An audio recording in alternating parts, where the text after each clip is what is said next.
నమస్తే అందరికీ.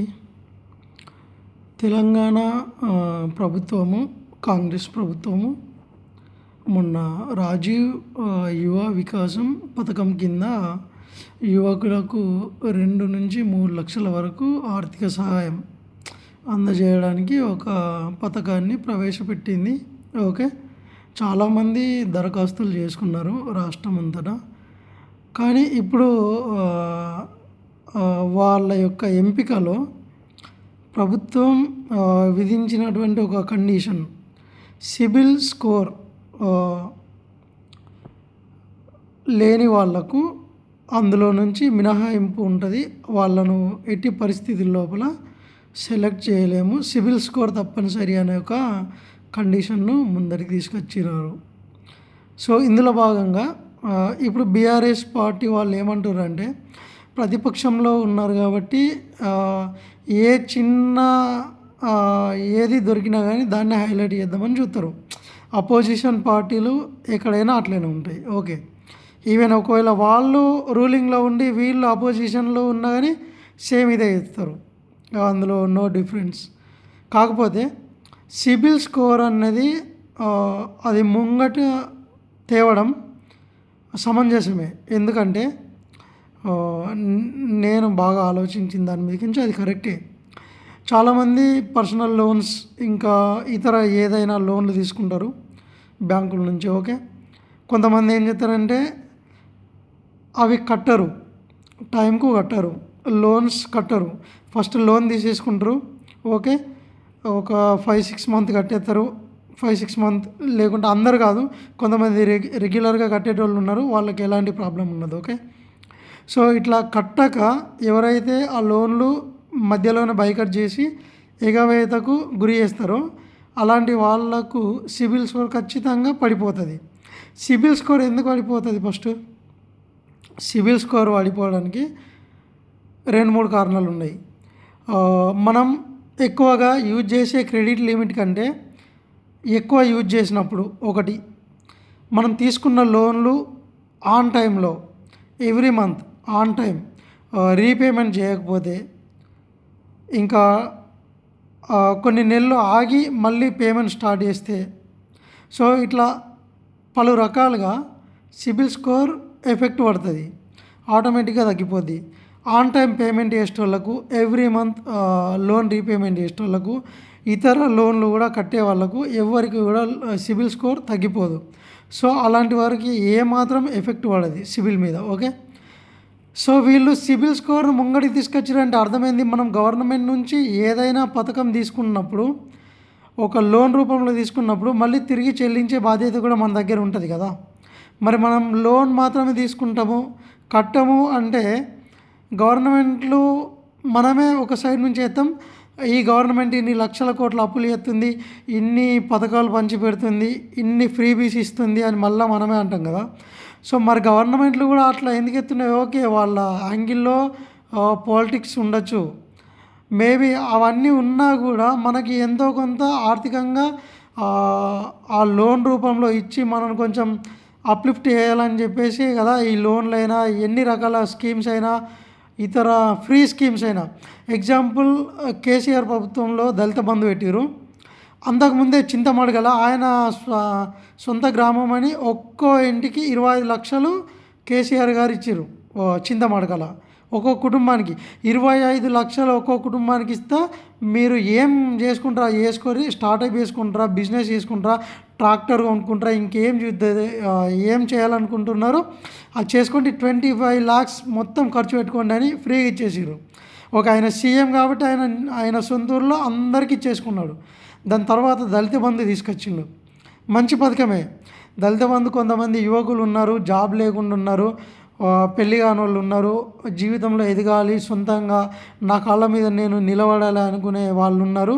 సో అలాంటి వాళ్లకు ఒక 10 లక్షల రూపాయల నగదు వితౌట్ రీపేమెంట్. ఓకే. అది కూడా మళ్ళీ ఏమాత్రం గవర్నమెంట్ కట్టకుండా 10 లక్షలు ఇట్లా వచ్చి చేతిలో తీసుకొచ్చి పెడితే, ఆ దళిత బంధు పథకంను ఇప్పుడు ఈ గవర్నమెంట్ నిజంగా కాంగ్రెస్ ప్రభుత్వానికి బీఆర్ఎస్ను నిలదీయాలనుకుంటే దళిత బంధు పథకం మీద జరిగిన ప్రతి అవకతవకను బయటకు తీసుకురావాలి.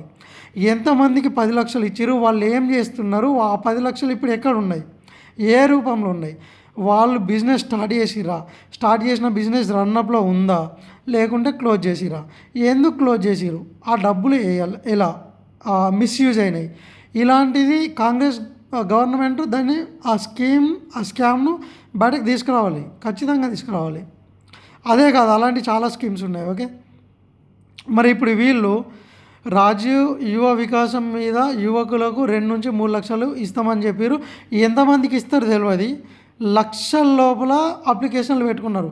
అప్లికేషన్ల ద్వారా కొన్ని లక్షల ప్రజాధనం గవర్నమెంట్ ఎక్స్టెర్కేయర్కు వచ్చేసింది. ఓకే, అదొకటి.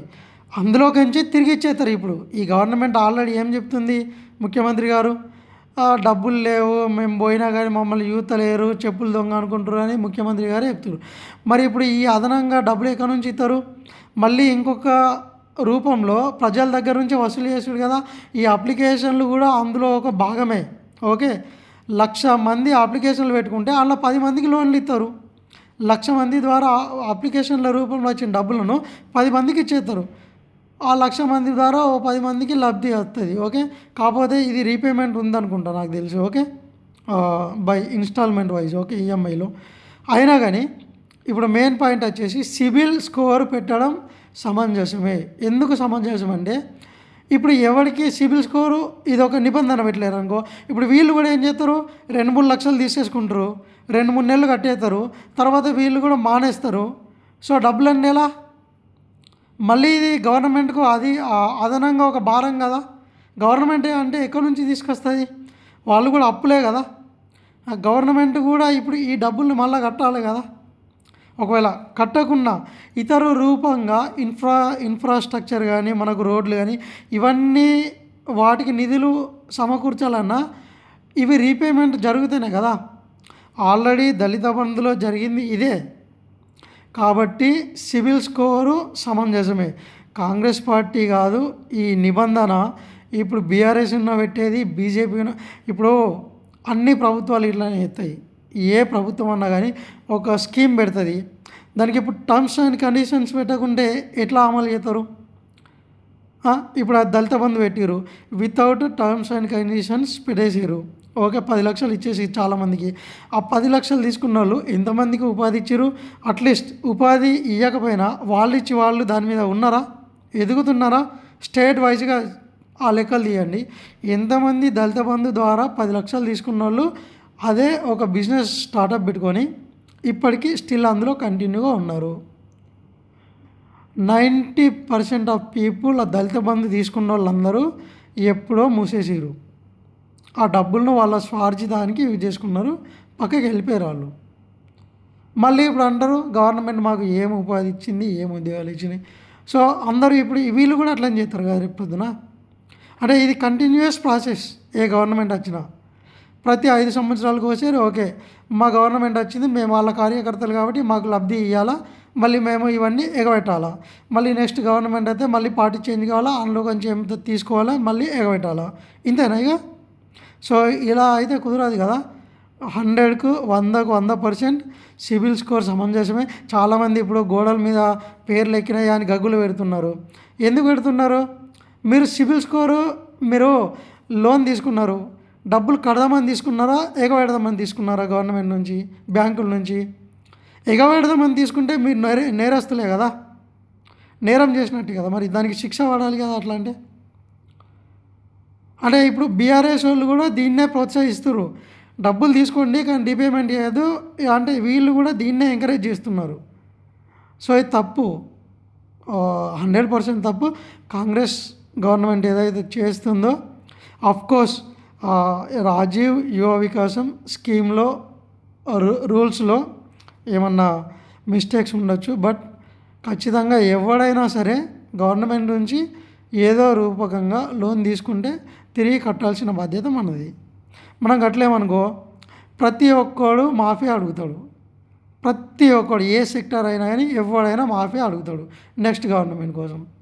సో డెవలప్మెంట్ ఎక్కడి నుంచి ఉంటుంది, అప్పుడు అన్ని గవర్నమెంట్లు వస్తాయి, వాళ్ళ 5 ఇయర్స్ కోసం కుర్చీలో కూర్చోవడం కోసం ఇలాంటి వందల పథకాలు మనం ముంగటికి తీసుకొచ్చి ఓట్లు దండుకొని వెళ్ళిపోతారు. 5 ఇయర్స్లో చేయాల్సిన బాకీలు చేసేస్తారు. ఇట్లనే రేట్లు పెరిగిపోతాయి, మళ్ళీ మనమే కట్టాలి అవన్నీ. అంతే కదా. డబ్బులు తీసుకోవడం కాదు, దాని ద్వారా లబ్ధి పొంది మనం ఏదన్నా దాని ద్వారా డెవలప్మెంట్ కావాలి.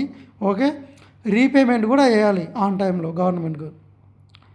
With interest or without interest government ఇచ్చిన స్కీమ్స్కి అనుగుణంగా మనం తిరిగి రీపేమెంట్ చేస్తేనే కదా నెక్స్ట్ ఎవరికైనా లబ్ధి జరుగుతుంది.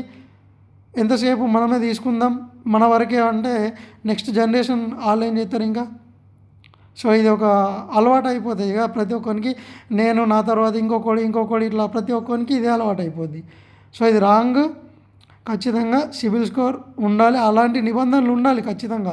ఇప్పుడు ఎవరికి డబ్బులు ఇచ్చినా కానీ మళ్ళీ రీపేమెంట్ చేసే ఒక కఠినమైన నిబంధన ఉండాలి. ఒకవేళ ఎవడైనా రీపేమెంట్ చేయని ఎడల ఖచ్చితంగా వాడు దానికి ఆ శిక్షకు అర్హుడు కావాలి. ఖచ్చితంగా పని చేయాలి. జప్తీ చేస్తారా, పని చేస్తారా, అది గవర్నమెంట్ ఇష్టం. Okay, thank you. జై హింద్.